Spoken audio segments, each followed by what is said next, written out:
Railway group D 2026 की परीक्षा के लिए बहुत ही महत्वपूर्ण प्रश्नावली वीडियो एक और लेकर के आ गए हैं दोस्तों। नमस्कार, मैं प्रवीण सत्संगी सर आप सभी का एक बार फिर से स्वागत करता हूं प्रवीण क्लासेज यूट्यूब चैनल में। तो आइए आज की क्लास वीडियो हम लोग शुरू करते हैं और देखते हैं मोस्ट इंपॉर्टेंट जीके जीएस के प्रश्न। पहला प्रश्न है, किसने प्रशासनिक प्रबंधन विचारधारा के विरुद्ध वैज्ञानिक प्रबंधन विचारधारा का प्रस्ताव प्रस्तुत किया था? प्रश्न है दोस्तों कि किसने प्रशासनिक प्रबंधन विचारधारा के विरुद्ध वैज्ञानिक प्रबंधन विचारधारा का प्रस्ताव प्रस्तुत किया था? तो आप लोग याद रखेंगे सही उत्तर होगा फ्रेडरिक टेलर ने। ऑप्शन बी इसका करेक्ट आंसर होगा। जी हाँ दोस्तों, फ्रेडरिक टेलर आप लोग याद रखेंगे, इसका करेक्ट आंसर होगा ऑप्शन बी। इन्होंने दोस्तों प्रशासनिक प्रबंधन विचारधारा के विरुद्ध वैज्ञानिक प्रबंधन विचारधारा का प्रस्ताव प्रस्तुत किए थे। क्या नाम है? Frederick Taylor. ऑप्शन बी इसका करेक्ट आंसर होगा। चलिए आगे बढ़ते हैं, अगला प्रश्न देखते हैं। अगला प्रश्न है, मदुरै शहर किस नदी के तट पर स्थित है? मदुरै शहर बताने दोस्तों कि किस नदी के तट पर है? तो आप लोग याद रखेंगे वैगै नदी के तट पर। ऑप्शन सी इसका सही उत्तर होगा। मदुरै शहर किस नदी के तट पर है? तो आप लोग याद रखेंगे वैगै नदी के तट पर स्थित है मदुरै शहर। आप सभी को दोस्तों बता दें कि मदुरै शहर को दोस्तों त्योहारों का शहर कहा जाता है। आप लोग याद रखेंगे मदुरै शहर को त्योहारों का शहर कहा जाता है। तमिलनाडु राज्य में स्थित एक शहर है। आप लोग याद रखेंगे किस नदी के तट पर है? तो आप लोग याद रखेंगे वैगै नदी के तट पर स्थित शहर है। चलिए आगे बढ़ते हैं। अगला प्रश्न है, पारंपरिक थर्मामीटर में किस तत्व का प्रयोग किया जाता है जो प्राकृतिक रूप से अत्यंत जहरीला होता है? पारंपरिक थर्मामीटर में, जी हाँ दोस्तों, डिजिटल थर्मामीटर की बात नहीं हो रही है, पारंपरिक थर्मामीटर की बात हो रही है जो कांच के होते थे। तो बताने कि उस थर्मामीटर में किस तत्व का प्रयोग किया जाता है जो प्राकृतिक रूप से अत्यंत जहरीला होता है? तो आप लोग याद रखेंगे मरकरी अर्थात पारे का प्रयोग किया जाता है। ऑप्शन बी इसका सही उत्तर होगा। जी हाँ दोस्तों, पारंपरिक थर्मामीटर में किस तत्व का प्रयोग किया जाता है? तो वो दोस्तों मरकरी अर्थात पारा का प्रयोग किया जाता है। ऑप्शन बी इसका करेक्ट आंसर होगा। चलिए आगे बढ़ते हैं, अगला प्रश्न देखते हैं। अगला प्रश्न है, निम्नलिखित में से किसे अरेबियन समुद्र की रानी कहा जाता है? अरेबियन समुद्र की रानी, तो आप लोग याद रखेंगे इसका सही उत्तर होगा दोस्तों कोची को। Option C. जी हाँ दोस्तों, कोची को अरेबियन समुद्र की रानी कहा जाता है। आप सभी याद रखेंगे ऑप्शन सी इस प्रश्न का क्या हो जाएगा? बिल्कुल करेक्ट आंसर होगा। चलिए आगे बढ़ते हैं। अगला प्रश्न है दोस्तों, सौर ऊर्जा द्वारा पूर्ण रूप से संचालित विश्व का सर्वप्रथम हवाई अड्डा कौन सा है? दोस्तों बतानी है कि सौर ऊर्जा के द्वारा पूर्ण रूप से संचालित होने वाला विश्व का सर्वप्रथम हवाई अड्डा कौन सा है विश्व के? तो आप लोग याद रखेंगे कोचीन अंतरराष्ट्रीय हवाई अड्डा। जी हाँ दोस्तों, ऑप्शन ए में है इसका करेक्ट आंसर। आप लोग याद रखेंगे कोचीन अंतरराष्ट्रीय हवाई अड्डा, जो दोस्तों विश्व का पहला पूर्ण रूप से सौर ऊर्जा द्वारा चलने वाला यह हवाई अड्डा है। आप सभी याद रखेंगे कोचीन अंतरराष्ट्रीय हवाई अड्डा। ऑप्शन ए इसका करेक्ट आंसर होगा। चलिए आगे बढ़ते हैं। अगला प्रश्न है, anchor archaeological park. Anchor archaeological park कहाँ स्थित है? तो आप लोग याद रखेंगे कंबोडिया में। ऑप्शन ए इसका करेक्ट आंसर होगा। एंकोर आर्कियोलॉजिकल पार्क कहाँ स्थित है? तो आप लोग याद रखेंगे कंबोडिया में स्थित है। चलिए आगे बढ़ते हैं, अगला प्रश्न देखते हैं। अगला प्रश्न है, कैंसर शब्द ग्रीक के कार्सिनोस से व्युत्पन्न हुआ है। जी हाँ दोस्तों, कैंसर शब्द कहां से उत्पन्न हुआ है? कार्सिनोस से व्युत्पन्न हुआ है। तो बताने कि इसका अर्थ क्या होता है, कैंसर शब्द का क्या अर्थ होता है? तो आप लोग याद रखेंगे कैंसर शब्द का जो अर्थ है दोस्तों वो होता है केकड़ा। ऑप्शन सी इसका करेक्ट आंसर होगा। कैंसर शब्द का क्या अर्थ होता है? तो आप लोग याद रखेंगे केकड़ा होता है, जो कार्सिनस से व्युत्पन्न हुआ है। ग्रीक के कार्सिनोस से उत्पन्न हुआ शब्द है कैंसर। इसका सही अर्थ क्या होता है? केकड़ा होता है। चलिए आगे बढ़ते हैं। अगला प्रश्न है, सर जगदीश चंद्र बोस द्वारा पौधों में वृद्धि को मापने हेतु निर्मित उपकरण का नाम क्या है? बहुत महत्वपूर्ण प्रश्न है दोस्तों, इसे आप लोग स्टार मार्क कर लेंगे और अवश्य ही याद रखेंगे। सर जगदीश चंद्र बोस द्वारा पौधों में वृद्धि को मापने हेतु कौन सा उपकरण उन्होंने बनाए थे, उनका उस उपकरण का क्या नाम है? तो आप लोग याद रखेंगे केस्कोग्राफ। ऑप्शन ए इसका सही उत्तर होगा। जी हाँ दोस्तों, केस्कोग्राफ नाम है उपकरण का। क्या काम होता है दोस्तों इससे? तो पौधों में वृद्धि को इसे मापा जाता है। पौधों में वृद्धि को मापा जाता है केस्कोग्राफ के द्वारा। किनके द्वारा इसे बनाया गया था? तो वो दोस्तों सर जगदीश चंद्र बोस के द्वारा बनाया गया था। ऑप्शन ए केस्कोग्राफ इसका नाम है। चलिए आगे बढ़ते हैं।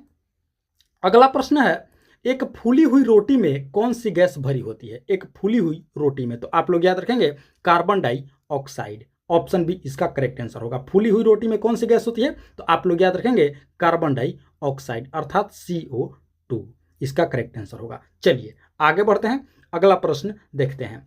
अगला प्रश्न है, किस गवर्नर जनरल के शासनकाल में भारत में रेल सेवा और डाक सेवा की शुरुआत हुई थी? किस गवर्नर जनरल के शासनकाल में? तो आप लोग याद रखेंगे लॉर्ड डलहौजी के शासनकाल में दोस्तों भारत में रेल सेवा और डाक सेवा ये दोनों सेवा की शुरुआत हुई थी। किसके शासनकाल में? तो लॉर्ड डलहौजी के शासनकाल में। ऑप्शन सी इस प्रश्न का क्या हो जाएगा? बिल्कुल सही उत्तर होगा। आप सभी याद रखेंगे गवर्नर जनरल लॉर्ड डलहौजी के शासनकाल में रेल सेवा और डाक सेवा शुरू हुई थी। चलिए आगे बढ़ते हैं, अगला प्रश्न देखते हैं। अगला प्रश्न है, मसाई मारा नेशनल रिजर्व कहाँ है? मसाई मारा नेशनल रिजर्व बतानी है दोस्तों कि कहाँ है, तो आप लोग याद रखेंगे केन्या में। ऑप्शन बी इसका सही उत्तर होगा। मसाई मारा नेशनल रिजर्व कहाँ है? तो आप लोग याद रखेंगे केन्या में स्थित है। चलिए आगे बढ़ते हैं, अगला प्रश्न देखते हैं।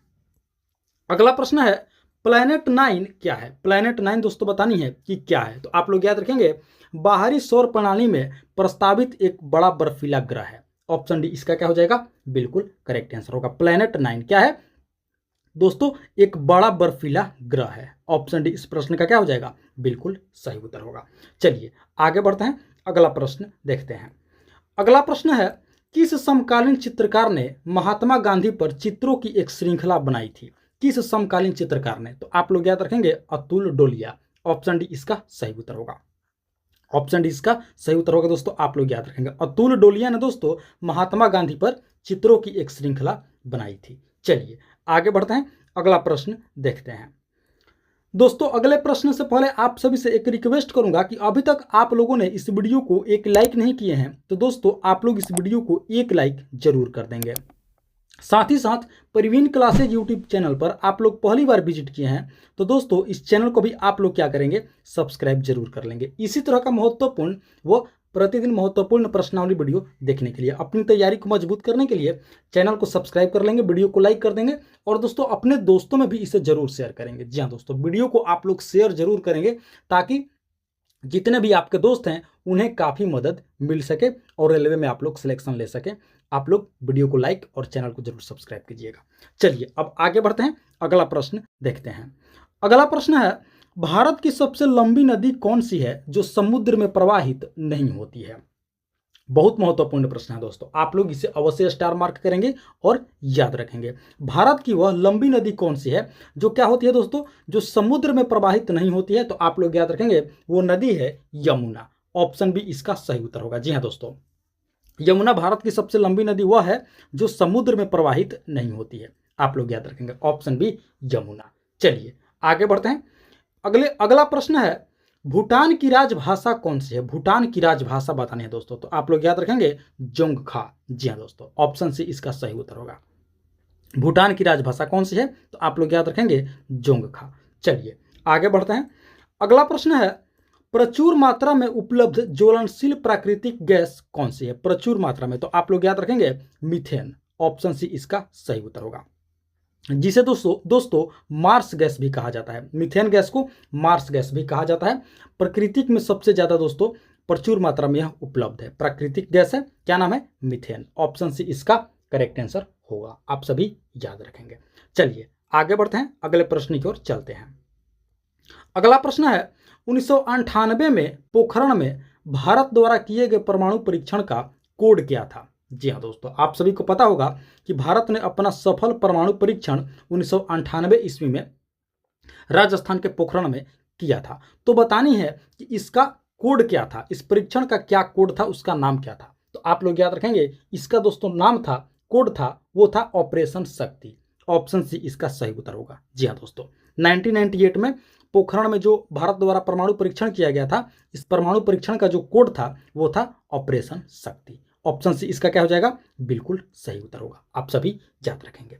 चलिए आगे बढ़ते हैं, अगला प्रश्न है, माल्येबल किसके गुण को दर्शाता है? माल्येबल किसके गुण को दर्शाता है? तो आप लोग याद रखेंगे धातु के गुण को दर्शाता है। ऑप्शन बी इसका क्या हो जाएगा, बिल्कुल सही उत्तर होगा। माल्येबल किसके गुण को दर्शाता है, तो दोस्तों धातु के गुण को दर्शाता है।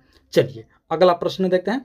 अगला प्रश्न है, पानी को ब्लीचिंग पाउडर में मिलाने पर कौन सी गैस निकलती है। तो दोस्तों जब पानी को ब्लीचिंग पाउडर में मिलाया जाता है तो क्लोरीन गैस निकलती है। कौन सी गैस निकलती है, क्लोरीन। ऑप्शन डी इसका करेक्ट आंसर होगा, आप सभी याद रखेंगे। चलिए आगे बढ़ते हैं, अगला प्रश्न देखते हैं। अगला प्रश्न है, व्यवस्थित वस्तुओं की वो प्रवृत्ति जो उसे स्थिर या समान गति से गतिमान रहने के लिए प्रेरित करता है, क्या कहलाता है। तो आप लोग याद रखेंगे, जड़त्व कहलाता है। जी हाँ दोस्तों, ऑप्शन ए इसका सही उत्तर होगा, आप सभी याद रखेंगे, जड़त्व उसे कहा जाता है। चलिए आगे बढ़ते हैं। अगला प्रश्न है दोस्तों, गति का पहला समीकरण किसके बीच संबंध दर्शाता है। गति का पहला समीकरण, तो आप लोग याद रखेंगे, गति का पहला समीकरण दोस्तों वेग और समय के बीच संबंध को दर्शाता है। वेग और समय, ऑप्शन बी इसका करेक्ट आंसर होगा, आप लोग याद रखेंगे, वेग और समय। चलिए आगे बढ़ते हैं। अगला प्रश्न है, निम्नलिखित में से कौन सा एक परजीवी के रूप में पौधे से पोषण प्राप्त करता है। परजीवी के रूप में क्या करता है, पौधे से पोषण को प्राप्त करता है। तो आप लोग याद रखेंगे कस्क्यूटा, ऑप्शन डी इसका करेक्ट आंसर होगा। जी हाँ दोस्तों, कस्क्यूटा क्या करता है, एक परजीवी के रूप में पौधे से पोषण को प्राप्त करता है, कस्क्यूटा। चलिए आगे बढ़ते हैं, अगला प्रश्न देखते हैं। अगला प्रश्न है, निम्नलिखित में से कौन से क्षेत्रों में पवन ऊर्जा के लिए उच्चतम क्षमता है। किस क्षेत्र में। जी हाँ दोस्तों, पवन ऊर्जा के लिए क्या है, उच्चतम क्षमता है। तो आप लोग याद रखेंगे पश्चिमी घाट, ऑप्शन सी इसका सही उत्तर होगा। जी हाँ दोस्तों, पश्चिमी घाट ऐसे क्षेत्र हैं जो दोस्तों पवन ऊर्जा के लिए उच्चतम क्षमता है इसमें, पश्चिमी घाट में। तो ऑप्शन सी इसका क्या हो जाएगा, बिल्कुल करेक्ट आंसर होगा। चलिए अब हम लोग आगे बढ़ते हैं, अगला प्रश्न देखते हैं। अगला प्रश्न है, जब मैग्नीशियम रिबन हवा में जलाया जाता है तो कौन सा योग उत्पन्न होता है। जी हाँ दोस्तों, प्रश्न है कि जब मैग्नीशियम रिबन को हवा में जलाया जाता है तो कौन सा योग उत्पन्न होता है। तो आप लोग याद रखेंगे, इसका सही उत्तर होगा दोस्तों मैग्नीशियम ऑक्साइड, ऑप्शन सी। जी हाँ दोस्तों, मैग्नीशियम ऑक्साइड उत्पन्न होता है, ऑप्शन सी में है इसका करेक्ट आंसर। चलिए आगे बढ़ते हैं। अगला प्रश्न है, किसका उपयोग पेयजल को कीटाणु रहित करने के लिए किया जाता है। जी हाँ दोस्तों, किसका प्रयोग किया जाता है, यानी कि पेयजल पीने के पानी को कीटाणु रहित करने के लिए, यानी कि पीने के पानी को शुद्ध करने के लिए किसका प्रयोग किया जाता है। तो उसे दोस्तों ब्लीचिंग पाउडर का प्रयोग किया जाता है, आप सभी याद रखेंगे, ऑप्शन सी इसका करेक्ट आंसर होगा। पेयजल को कीटाणु रहित करने के लिए दोस्तों ब्लीचिंग पाउडर का प्रयोग किया जाता है, ऑप्शन सी इसका सही उत्तर होगा। चलिए आगे बढ़ते हैं। अगला प्रश्न है, निम्न में से कौन सा यौन और अलैंगिक दोनों रूप से उत्पन्न होता है। बताने दोस्तों कि इनमें से कौन सा यौन और अलैंगिक ये दोनों रूप से क्या होता है, उत्पन्न होता है। तो आप लोग याद रखेंगे ऑप्शन ए में है इसका करेक्ट आंसर हाइड्रा। जी हाँ दोस्तों, आप लोग याद रखेंगे हाइड्रा जो है यौन से भी और अलैंगिक ये दोनों रूप से क्या होता है, उत्पन्न होता है, ऑप्शन ए हाइड्रा। चलिए आगे बढ़ते हैं। अगला प्रश्न है, इनमें से किसका प्रयोग इत्र बनाने के साथ साथ स्वाद के एजेंट बनाने के लिए भी किया जाता है। दोस्तों बतानी है कि इनमें से किसका प्रयोग इत्र बनाने के लिए और इसके साथ साथ स्वाद के एजेंट के रूप में भी किया जाता है। तो आप लोग याद रखेंगे दोस्तों, इसका सही उत्तर होगा एस्टर, ऑप्शन सी। जी हाँ दोस्तों, एस्टर का प्रयोग होता है इत्र बनाने में भी और स्वाद के एजेंट के रूप में भी इसका प्रयोग किया जाता है। तो ऑप्शन सी आप लोग याद रखेंगे एस्टर। चलिए आगे बढ़ते हैं। अगला प्रश्न है, दक्षिग्राम अभयारण्य कहाँ स्थित है। दक्षिग्राम अभयारण्य, तो आप लोग याद रखेंगे जम्मू कश्मीर राज्य में, ऑप्शन ए इसका सही उत्तर होगा। दोस्तों दक्षिग्राम अभयारण्य कहाँ स्थित है, तो आप लोग याद रखेंगे जम्मू कश्मीर में स्थित है। चलिए आगे बढ़ते हैं। अगला प्रश्न है, विलायत खान का संबंध किस वाद्य यंत्र से है। दोस्तों बतानी है कि विलायत खान किस वाद्य यंत्र के वादक थे। तो आप लोग याद रखेंगे इसका सही उत्तर होगा सितार, ऑप्शन बी। जी हाँ दोस्तों, विलायत खान सितार वाद्य यंत्र के वादक थे, ऑप्शन बी इसका करेक्ट आंसर होगा। चलिए आगे बढ़ते हैं। अगला प्रश्न है, नीला थोथा किसे कहा जाता है। नीला थोथा, जी हाँ दोस्तों, तो आप लोग याद रखेंगे कॉपर सल्फेट को, ऑप्शन ए में है इसका करेक्ट आंसर। कॉपर सल्फेट को नीला थोथा कहा जाता है। चलिए आगे बढ़ते हैं। अगला प्रश्न है, 4 अंतरराष्ट्रीय हवाई अड्डे वाला देश का पहला राज्य कौन सा है। दोस्तों बतानी है कि 4 इंटरनेशनल एयरपोर्ट वाला देश का पहला राज्य, तो आप लोग याद रखेंगे केरल है। जी हाँ दोस्तों, ऑप्शन बी इसका करेक्ट आंसर होगा। 4 अंतर्राष्ट्रीय हवाई अड्डे वाला देश का पहला राज्य है कौन सा? तो आप लोग याद रखेंगे केरल। चलिए आगे बढ़ते हैं। अगला प्रश्न है, आधुनिक ओलंपिक खेलों की शुरुआत किस देश से हुई थी? जी हाँ दोस्तों, बहुत महत्वपूर्ण प्रश्न है। इस प्रश्न को आप सभी क्या करेंगे? स्टार मार्क कर लेंगे। बतानी है कि आधुनिक ओलंपिक खेलों की शुरुआत किस देश से हुई थी? तो आप लोग याद रखेंगे दोस्तों, यूनान से। जी हाँ दोस्तों, ऑप्शन ए इसका सही उत्तर होगा। यूनान की राजधानी एथेंस से ओलंपिक खेलों की शुरुआत हुई थी। कब हुई थी? तो ये भी आप लोग याद रखेंगे, 1896 ईस्वी में पहली बार इसकी शुरुआत हुई थी। कहाँ से? तो दोस्तों यूनान यानी कि ग्रीस से इसकी शुरुआत हुई थी। यूनान की राजधानी एथेंस से। यह भी आप लोग अच्छे से याद रखेंगे।